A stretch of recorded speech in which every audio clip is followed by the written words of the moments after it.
puwersa ng ating bansa dyan sa West Philippine Sea.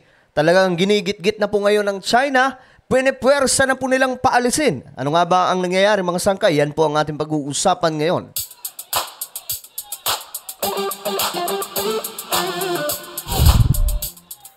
So magandang oras po sa lahat ng ating mga kababayan. Lahat po ng mga solid sangkay. Maraming salamat po sa inyong lahat. No, bago tayo magsimula, mga sangkay, paki-subscribe po muna yung ating channel dito sa YouTube. Ayan po. Sa ibaba po ng video na to, may makikita po kayong subscribe button. Pindutin nyo lamang po yan, tapos i-click nyo yung bell at i-click nyo po yung all. Ulitin ko, click the subscribe down below, click the bell and click all. Napakadali lamang po niyan mga sangkay. At kung kayo ay nanonood sa Facebook, wag nyo mo kong kalilimutan na i-follow ang ating Facebook page. Alright guys, eto nga po, may balita. Ayan po, barko ng PCG or Philippine Coast Guard halos bumangga dahil sa pagkakaharang ng barko ng China sa ruta nito. Talagang pinipersa na po ngayon ng China itong mga puwersa natin, yung puwersa ng Pilipinas like Philippine Coast Guard. Tingnan po natin. Halos bumangga na ang BRP Sindangan nang muling magsagawa ng dangerous maneuver ang Chinese Coast Guard vessel 21556 sa huling rotational and resupply. Hey, tingnan niyo ito mabuti mga sangkay. Ang Pilipinas may mga cameraman, ayan po. Pero sila din po, ayan po, kumukuha rin po ng video itong China. Rotational and resupply mission sa BRP Sierra Madre noong October 4. Nasa distansyang 1 metro na lamang ang layo ng PCG vessel at babangga na sa CCG vessel. Loko talaga tong China, no? Lapit na, oh. Tingnan nyo ito mabuti. Konti na lang, guys. Anak ng toko, talagang babangga na. Ganyan po mambuli itong China. Diba? Ang gagaling. Kaya nga po, sana nagkakaisa po tayo mga Pilipino, hindi po tayo nagkakawatak-watak pagdating po sa West Philippine Sea. At babangga na sa CCG vessel. Nakakabahala siya in a way na kung hindi magaling ang ating mga Coast Guard. Yun lang mga sangkay. Magagaling po yung ating mga Coast Guard dyan. Palakpakan nga naman po natin. Diruin mo, hindi po madali ang ginagawa ng PCG. Actually, talagang buwis-buhay ang kanilang trabaho pero ginagampanan pa rin po nila ang kanilang tungkulin para sa inang bayan. Kaya sana po tayo mga Pilipino, pagdating po sa West Philippine Sea, magkaisa na po tayo. Hindi po yung tipong may mga political color pa rin po tayo. Pagdating lang naman sa West Philippine Sea, pagdating po sa mga usaping iba dyan, ayun, magrambulan kayo. Ako mga sangkay, hindi naman ako political vlogger, diba? Hindi na nga ako nagko-content dito gaano ng mga politika maliban na lang kung talagang mahalagang impormasyon. Kasi nga po, wala na tayo sa politics. Pero, pagdating po sa West Philippine Sea, syempre, kaisa po tayo ng ating mga kasundaluhan. Skippers, no, na nagmamando ng ating mga barko, may posibilidad na tayo ay bumangga sa China Coast Guard vessel. At maging isang incident ito at it might jeopardize ang kaligtasan ng ating mga personnel. Anako, delikado yan. Kapag nangyari yan, mga sangkay, malaking gulo yan kapag nagkaroon na po ng matinding pinsala ang ginagawa ng China. Kaya nga po, okay rin mga sangkay, no? Ako, okay na rin na nagkakaroon dyan ng magkaroon ng military drill dyan sa West Philippine Sea para kahit papano mabawas-bawasan siguro yung presensya dyan ng China. Kasi, sumusobra na po yung kasingkitan ng mga to. Ayon kay Commodore Tariela, taktika ito ng China para tayo ang masisi sakali man na tuluyang magkabanggaan ang mga barko.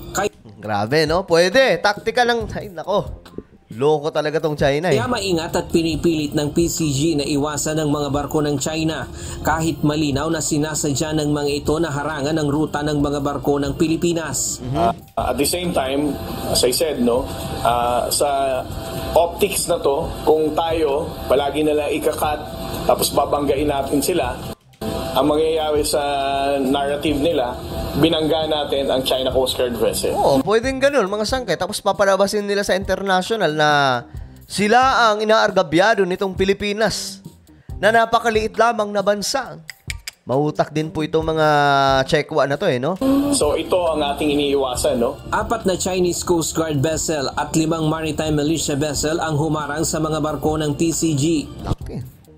4, pambihira. Naobserbahan din ng PCG ang isang PLA aircraft na nagsasagawa ng surveillance sa Sabina Shoal pero umalis din ito nang dumating ang RORE contingent ng Pilipinas. Ayon kay Tariela, ito ang unang pagkakataon na lumapit ng hanggang 0.5 nautical miles ang People's Liberation Army Navy ng China sa barko ng Pilipinas. Sa kabuuan, 8 beses nagsagawa ng dangerous maneuver ang mga barko ng China sa mga barko ng Pilipinas.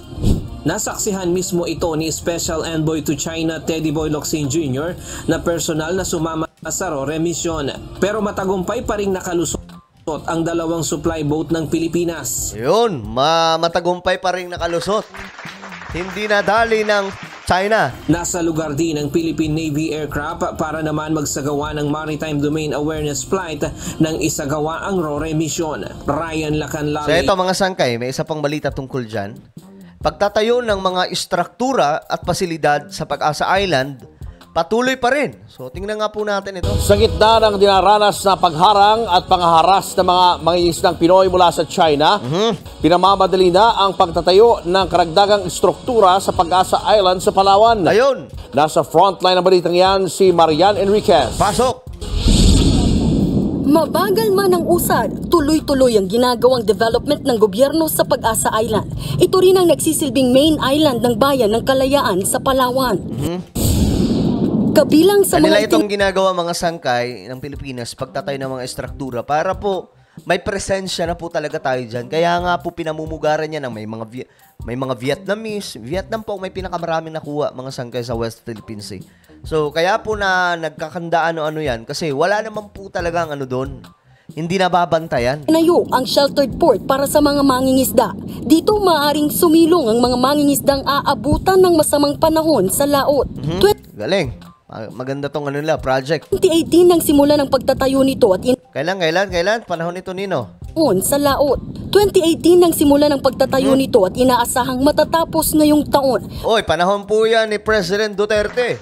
2018. Malaking bagay ito para sa mga mangingisda gaya ni Tatay Romeo. Kahit anong oras daw ay makalalapit na sila sa Pampang para mahakot ang kanilang mga gamit sa lancha. Very good. Pero ang malaki pa ring problema ang mga kalaban nila sa huli ng mga Chinese fishing vessels. Mula dito sa sheltered port, dito sa may Pag-asa Island, tanaw na tanaw ang hindi bababa sa 3 Chinese Coast Guard vessels. At ayon sa mga lokal, tuwing gabi, kapag magandang panahon, parang fiesta sa sobrang liwanag dito dahil nagkalat ang napakaraming Chinese fishing vessels na nangingisda sa loob ng ating teritoryo. Grabe, no?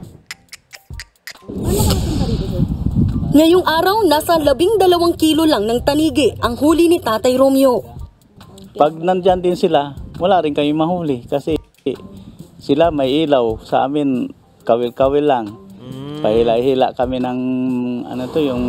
Yan po, mga sangkay. Ito po yung mga giant fishing vessel ng China. Glass na isda-isda. Sa kanila, pag may ilaw, pag gabi, pupunta mga isda sa barko nila, sa kanila. Kasi parang yung net kasi nun, parang siya. Parang kulambo. Inaangat nila. Nandun na yung isda sa loob. Isang harvestan nila tulinada. Gaya ni Mang Romeo, nanlulumuri Manual pala talaga yung natin, no? Mga gamit na mangingisda. sa kanilang huli ang mga mangingisdang sina Felix at Monico. Halos araw-araw din kasi silang nakikipagpatintero sa mga bangka ng China. Grabe. Mga arang, kaya hindi na namin pinapuntahan kasi masyado nang malaki ang barko nila. Sa amin maliliit lang gamit imbis na Kitang-kita, doon maraming isda ng mga Ewan ko ba tong China, no? Wala talaga, sira po talaga yung tuktok Ang lapit na po dito sa atin, pero pinagpipilitan pa rin sa kanila. Anak naman ng... kuha na namin. Wala na, ito na lang yung space namin na napupuntahan. Maliit na lang. So ngayon di kami makapenetrate dyan dahil binubusinahan kami at ginigiri-girian kami na medyo hinaharangan kami. Tapos pinapalayo kami, tinataboy. So kaya nangyari, dito na lang kami banda sa may silangan. Nangangamba rin silang mangyari sa kanila ang sinapit ng 3 mangingisdang namatay nang mabangga ng isang crude oil tanker sa Bajo de Masinloc. Pero hindi po yung China mga sangkay ha. Nakaraan kasi akala ng iba China kahit nga ako. Akala ko China kasi kung China yon, ako po malaking gulo yun. Sana magpatrolya naman yung mga Philippine Coast Guard, yung mga ship natin na malalaki para naman medyo magkaroon sila ng pag-alinlangan. Maalangan din sila. Oo nga no, tama rin mga sangkay. Sana may patrolya para kahit paano may lakas loob po yung mga Pilipino mangingisda sa teritoryo natin. Ayon naman kay AFP Chief of Staff General Romeo Bronner Jr., marami pa ang kailangang gawin para maigiit ng Pilipinas ang karapatan nito sa pinagtatalunang teritoryo. We really have to harden yung ating mga positions dito sa Kalayaan Group of Islands. We have 9 features that we are occupying at kailangan tuloy-tuloy yung pag-develop natin dito dahil gusto natin na maging permanent yung ating presence. Well, inaantay natin yung... Yun talaga. Kailangan may presensya doon ng mga Pilipino para wala na pong palag itong China. Karagdagang mga barko natin. And hopefully by next year, dumating itong mga barko, we will have more patrols in the area. Ayun. Very good. Bumisita naman si House Speaker Martin Romualdez sa Pag-asa Island para tignan kung ano pa ang kailangang development sa isla. Kabilang ang pagpapahaba sa runway, mga dagdag na vessel shelter at docking facilities para sa mga barko ng Coast Guard at Navy. Giit ni Romualdez, ito ang dahilan kung bakit kailangan i-realign ang confidential funds. Portion of it that initially has been already decided to be allocated will be put in. But beyond that, mas malaki pa ang iniisip nating pondo para dito. Bukod dito, nakikita rin na posibleng maging tourist destination ang isla. Ayun. Pwede itong maging Philippine Maldives tayo para hindi na kailangan tayo lumakbay ng malayo. Mas maganda pa yata dito. Nagbabalik. Okay, mga sangkay, ano po ang inyong opinion tungkol po dito sa ating binalita ngayon? Ayan po, barko ng PCG halos na bumangga dahil sa pagkakaharang ng barko ng China sa ruta nito. Pero ang good news, wala pong nagawa, mga sangkay, ang China. Wala po silang nagawa sa misyon ng Pilipino dyan sa ating teritoryo. Ano po ang inyong komento, mga sangkay, sa patuloy na pangaharas at tumitindi po na pambubuli ng China dyan sa West Philippine Sea? Just comment down below. At ngayon mga sangkay, pakisubscribe po yung isa kong YouTube channel, Sangkay Revelation. Hanapin nyo po ito sa YouTube. Then subscribe, click the bell, and click all. Ako na po ay magpapaalam. Hanggang sa muli, this is me, Sangkay Dyan. Palagi nyo pong tatandaan that Jesus loves you. God bless everyone.